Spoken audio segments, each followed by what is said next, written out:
$340,000, 11 days.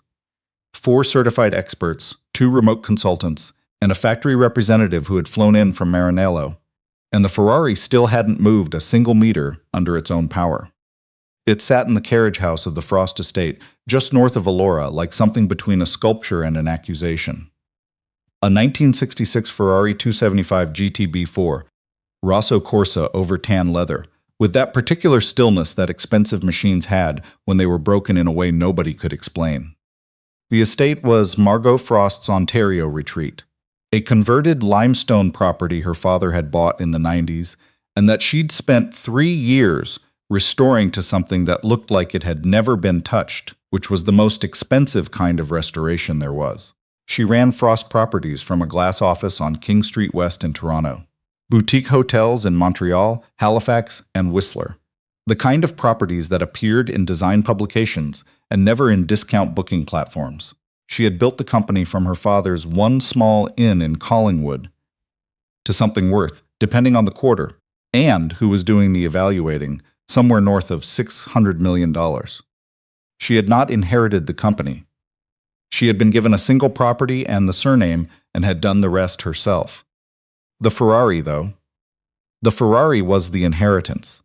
Her father had bought it the year she was born, driven it perhaps 150 kilometers in total across 3 decades of careful ownership, and left it to her in a handwritten addendum to his will with no instruction beyond, "You'll know what to do with it." She hadn't, not immediately. She'd had it transported to Elora, put it in the restored carriage house, and spent 11 months simply letting it be there while she figured out what she was supposed to feel. What she felt eventually was that she wanted to hear the engine. That had been 16 days ago. The car hadn't started. The starter engaged and the ignition sequence initiated, and then nothing. No combustion, no life, just the flat electronics of a system that registered a command and couldn't complete it. She'd called specialists. The first was a classic Ferrari restoration house in Toronto. Then a consultant from Montreal who'd spent 30 years on Italian exotics. Then Roderick Hume, whose name appeared in 3 different automotive publications as one of the foremost authorities on pre-1970 Ferrari mechanical restoration in North America. He had charged her $14,000 a day. She had authorized 11 days. The number on the current invoice was $340,000, and the car did not start. Hume was in the carriage house when Margaux came down that morning. He was standing with his arms crossed, speaking to one of his technicians in the low, carrying voice of a man who was accustomed to being the most knowledgeable person in any room he entered. He was 61, heavyset, with reading glasses pushed up on his forehead, and the specific kind of authority that came from decades of being genuinely right about things. She'd trusted him. She still mostly trusted him. That was the thing that was slowly becoming harder to hold. The new recommendation was a full Marelli ignition system replacement. Original components sourced from a parts house in Bologna, which Hume had assured her was the correct approach given the age and provenance of the car. The quote was $92,000. The wait time for the components was 4 to 6 weeks. Miss Frost. Hume turned when he heard her footsteps on the flagstone. He had the particular stillness of a man who did not rush to accommodate people, even when those people were paying his invoices. "What's the honest answer?" she said. She didn't sit down or pick up the quote sheet. She had a very controlled manner in situations like this, built deliberately over 15 years of negotiating in rooms where a woman who showed frustration got filed under difficult rather than justified. She used it now because it was the right tool. Hume looked at her. "The honest answer," he said, "is that the Marelli system on this car has several failure points that standard diagnostics can't isolate without component replacement. Meaning, you don't know what specifically is wrong." He was quiet for half a second too long. "We have a strong diagnosis," he said. 11 days, she said. "The invoice is $340,000. That's not a strong diagnosis. That's a hypothesis I've been paying for." She told him she'd have a decision about the replacement quote by the end of the day, and walked back to the house. She stood in the kitchen afterward, hands around a mug of coffee that had gone cold while she was out, looking through the window at the carriage house. The limestone walls caught the November light in that particular way. Gray and amber, at the same time, the mortar lines dark with frost. The Elora Gorge was audible from here when the wind was right, the river running low and cold below the escarpment. Her father had loved this property. She had always understood it as a business decision. Limestone Georgian architecture, proximity to Wellington County wine country, the kind of location that could anchor a small heritage hotel if she ever chose to develop it that way. She had not developed it. She left it as what it was, a house where her father had been happy, and where she came less often than she intended, to be somewhere that wasn't a boardroom or a hotel lobby.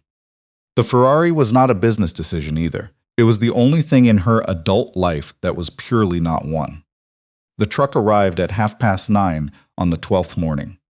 It was a dark green Tacoma from the mid-2000s, with a dented rear quarter panel that had been repainted in a slightly different shade and a toolbox built into the bed, the way tradespeople built them. Functional, organized, not decorative. It came up the county road too slowly for someone who knew where they were going and turned into the estate lane with the careful hesitation of someone consulting a phone screen. Margaux was at her desk in the study when she heard it on the gravel. The driver got out. He was perhaps 37 or 38.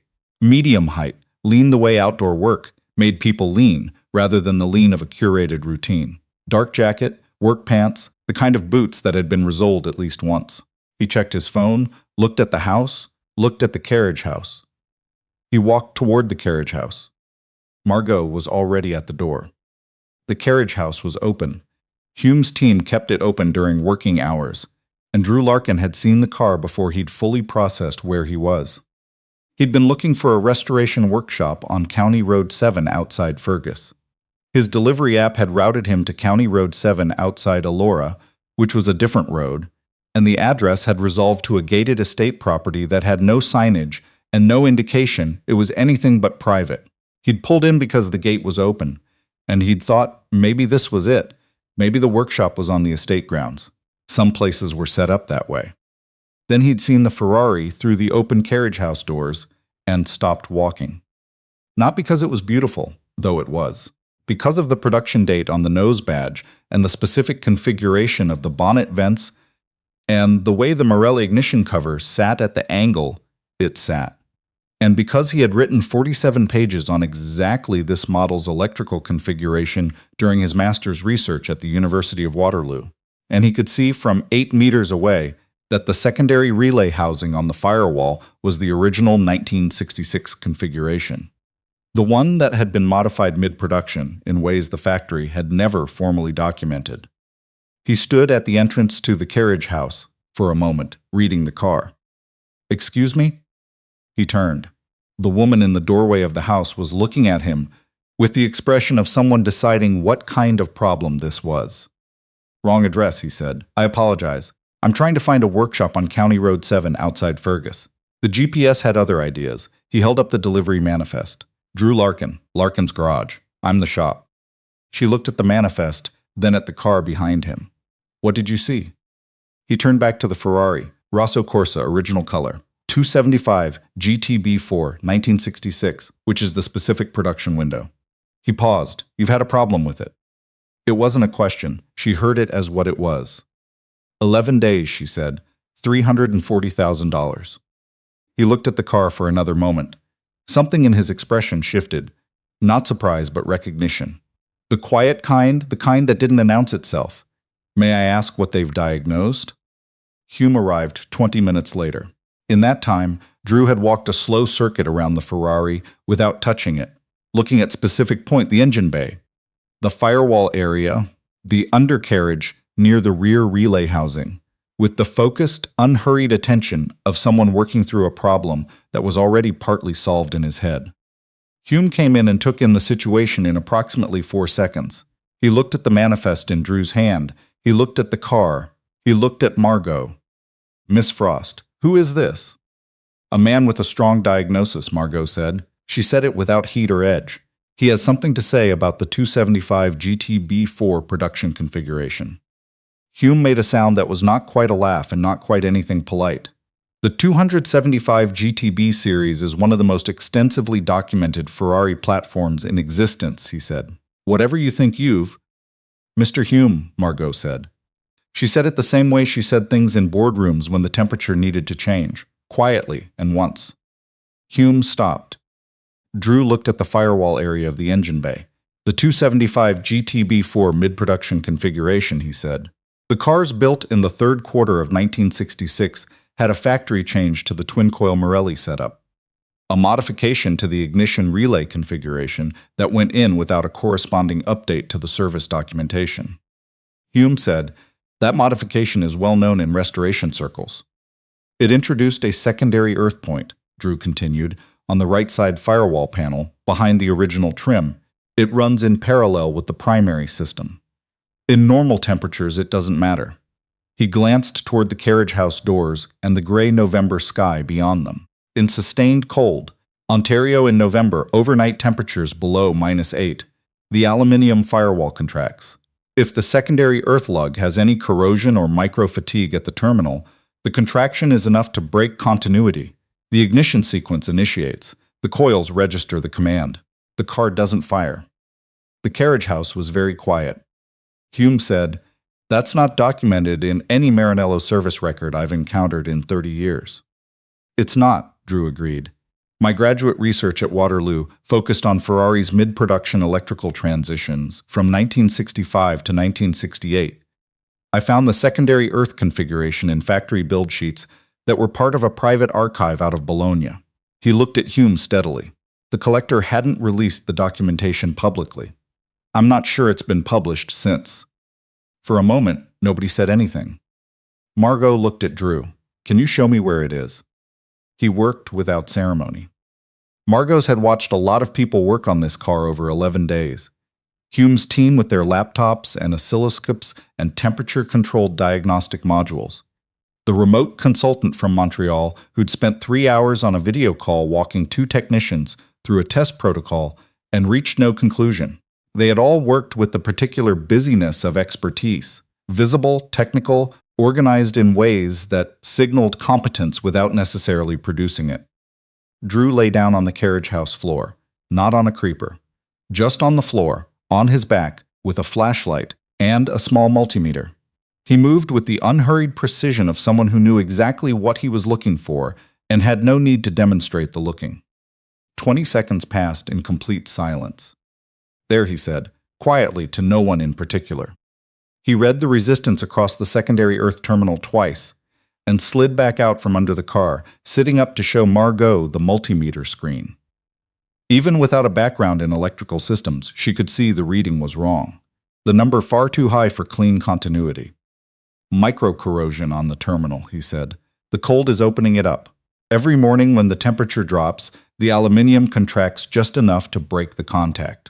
He looked at Hume's lead technician, who was standing at the edge of the group with an expression that had gone from skeptical to something more complicated.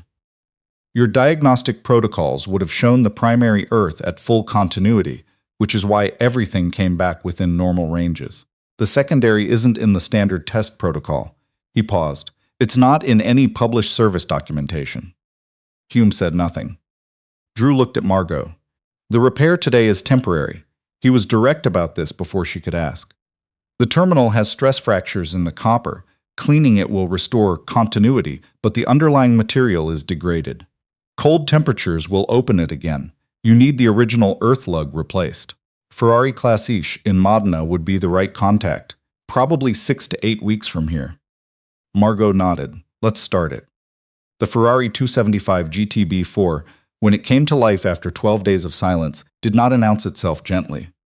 It was a 3.3-liter V12, 60 degrees of Italian engineering from 1966, a machine designed with the specific intent of making the act of starting feel like something.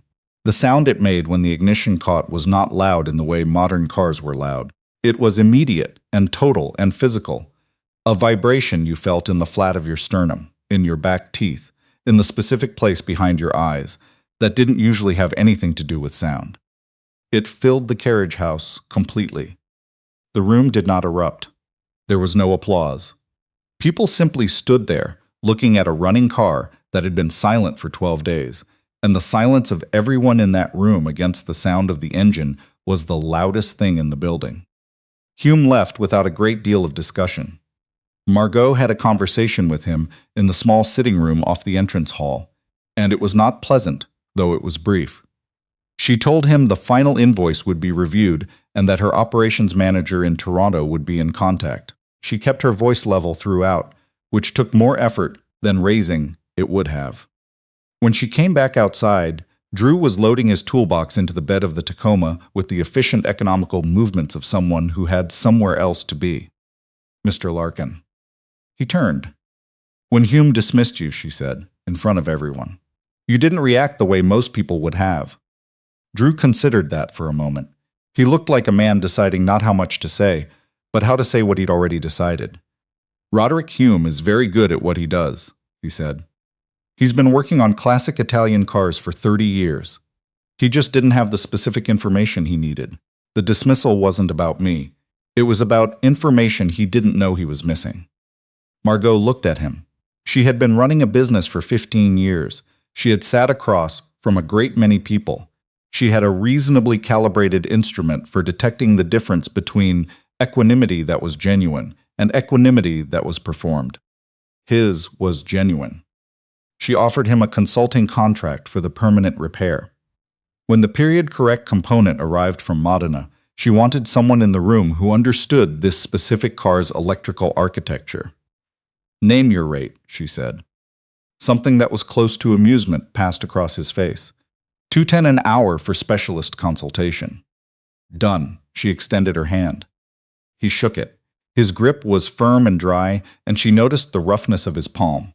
The specific texture of hands that had been doing real physical work for years, not the ceremonial handshake texture of boardrooms. He was almost in the truck when he stopped with his hand on the door, not turning around. "The car," he said. "Why it matters to you." He glanced back briefly. "It's not because of what it's worth." She had nothing ready for that. "Drive safe," she said. She stood in the estate lane and watched the green Tacoma navigate back down toward the county road with careful, unhurried steadiness. She went inside and stood in the kitchen for a while with the cold coffee and the sound of the Ferrari idling in the carriage house, low and massive and fully itself. The component from Modena took 9 days. Drew arrived on a Tuesday morning at 9:50.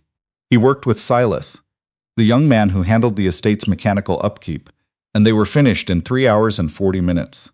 When Margaux came down at 1:30, the Ferrari was running, not as a test, fully, cleanly, with the settled confidence of an engine that had been repaired correctly and knew it. She found Drew at the workbench writing notes in a small notebook, a proper one, worn at the spine, the kind people didn't use much anymore. She sat down on the stool across from him. "Can I ask you something?" He kept his pen. "Go ahead." She looked at the Ferrari, then at him. "You were at Waterloo," she said. "Electrical engineering graduate research. You spent years on Ferrari's mid-production transitions, and you're running a general repair shop in a town of 5,000 people." He was quiet for a moment, looking at the notebook. He had an expression she was beginning to recognize, the one where he was deciding not whether to answer, but where to begin. "I left because of my daughter," he said finally. "I was doing research consulting out of Guelph and some contract work in Detroit. It required a certain kind of life, a lot of travel, available when the project needed you, which was most of the time." He set the pen down. "My wife died when Thea was 3. She was on the 401 in January, black ice outside Milton. She didn't make it." He said both things plainly, the way people said things they had made a kind of peace with. Not because the peace was complete, but because plainness was safer than the alternative. And the life that had worked when it was just the two of us stopped working the minute it was just me and Thea. Margaux didn't say anything. She understood that saying nothing was the right answer. "So I came back to Elora. Anna was from here, my wife, and I bought the garage. That was the right call." He looked up briefly. Thea needed someone who came home at the same time each day. Who was there? For the school plays and the sick days and the ordinary things that look like nothing until you understand they're actually everything. "Do you miss it? The research work?" He considered it the way she was coming to appreciate, actually considering it, not reaching for the reflex. Sometimes, he said, when I see a car like this one, there's a part of me that misses living inside a problem at that scale. The margin for error is essentially zero, and finding the solution inside that margin, he glanced at the Ferrari. But I don't miss the life around it, and you can't separate the two. No, she said, you can't. The engine idled between them. How old is Thea? She asked. 9. He said it with a particular directness that didn't try to contain anything. 9.5. She'd tell you the half is non-negotiable. Margaux smiled before she'd decided whether to. What's she interested in? Migratory birds this month. He paused. She found a banded merlin in the back field in September and has been corresponding with Environment Canada about the banding program. A beat. Last month, it was the mathematics of bridge construction. Before that, it was competitive cheesemaking, which, something close to a real laugh, moved across his face. I chose not to question. She sounds remarkable. She's very much herself, he said, which I'm grateful for. He stood and picked up the notebook. I should get back to the shop. Marcus, her operations manager in Toronto, would cut the final check that afternoon. She told him so. He nodded and was almost to the carriage house door when she said, "The car drives better than you're imagining." He turned. "It's November," she said. I said below -8 was the concern, he said, with the cleaned terminal, not the original lug. She regarded him. The corner of his mouth moved. He drove away down the county road, and she went inside, and an hour later she took the Ferrari out on the empty stretch of the escarpment road running south toward Guelph, and drove it until the engine was fully warm and the sound of it had settled into her body the way it was supposed to. And she understood for the first time what her father had meant when he wrote, "You'll know what to do with it." She called the garage 2 days later. She had a real question ready, about storing the car through the rest of the Ontario winter, about temperature thresholds, and whether the carriage house heating system was adequate. It was a genuine question. She was also aware, in the precise way she was always aware of her own motivations, that it could have been emailed. He answered on the second ring, Drew Larkin. "It's Margaux Frost."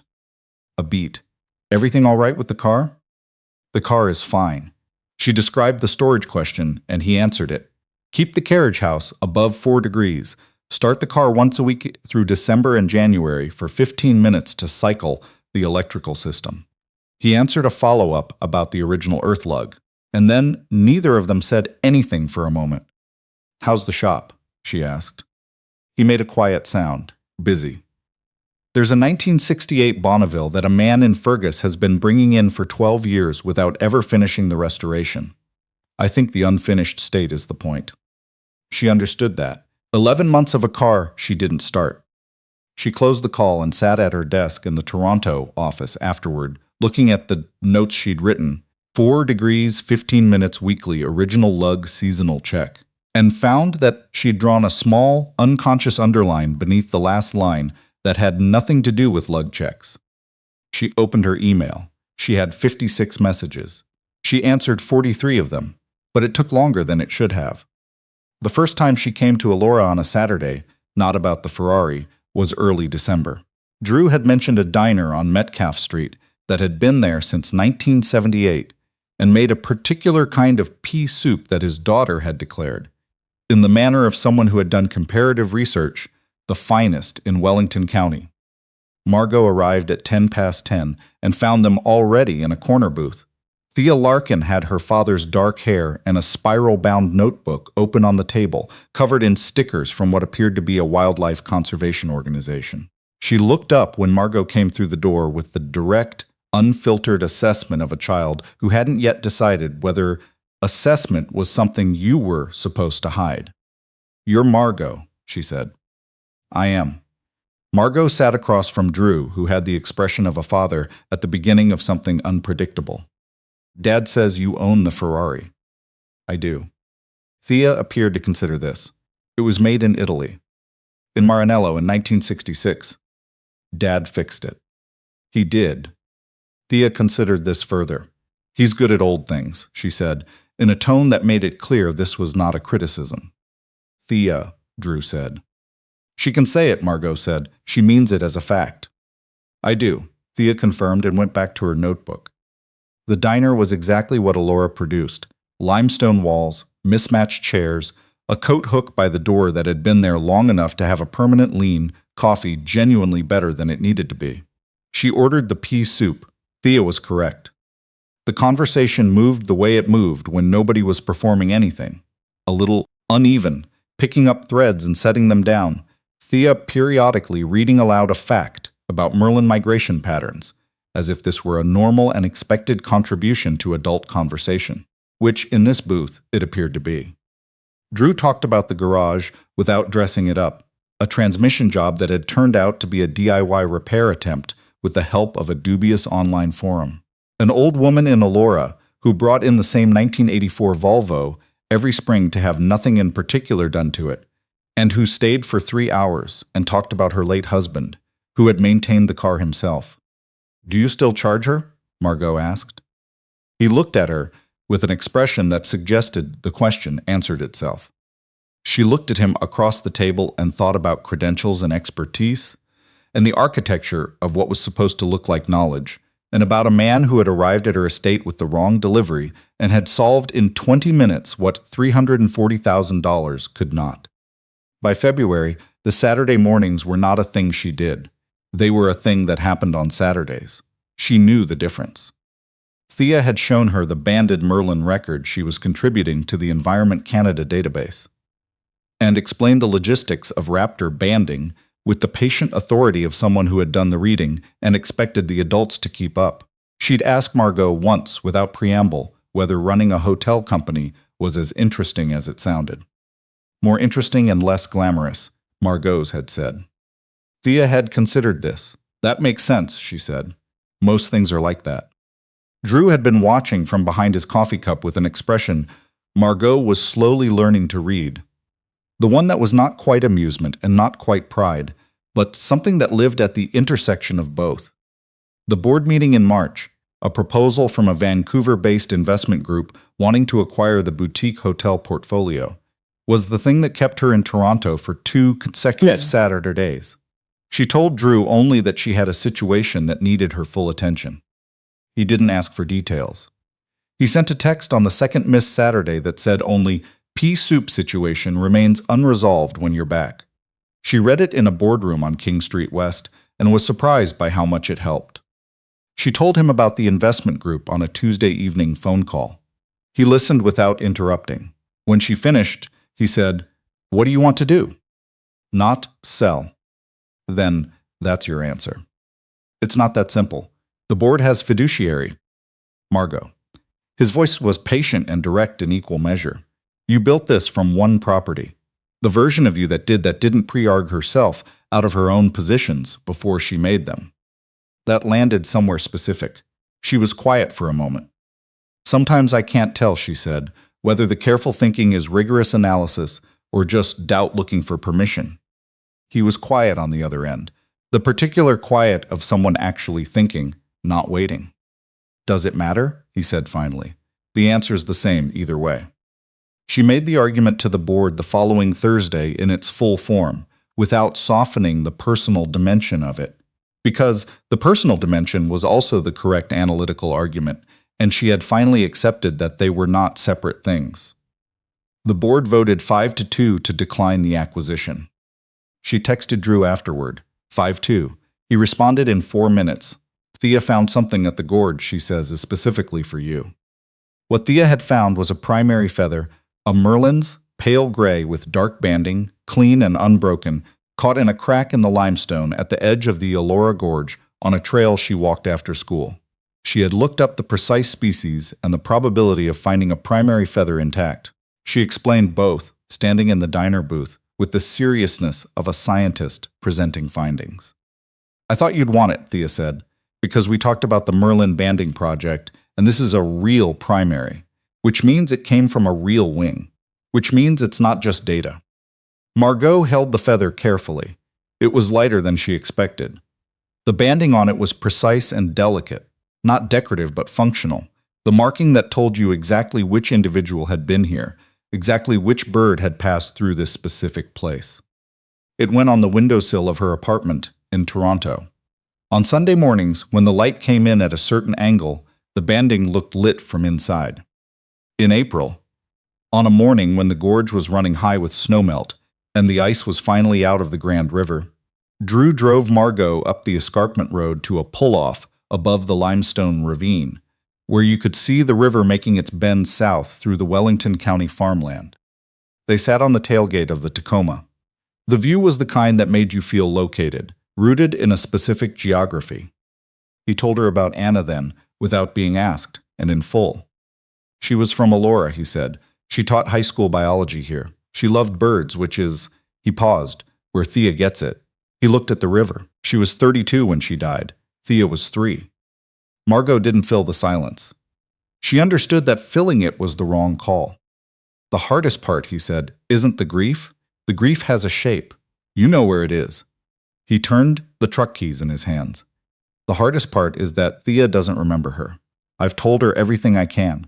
There are photos everywhere in the house. I tell her Anna's stories, the way she thought about things. But Thea knows her mother through my version of her mother, and I know that's not the same as knowing her. No, Margaux said. But it's something real. Yes. He looked at her. Is it strange that I'm telling you this? No, she said. It's not strange. The river made a sound below them, low and continuous. A crow crossed the sky to the south and disappeared over the tree line. I want to ask you something, Margaux said. She looked at the view rather than at him. I know what this is for me.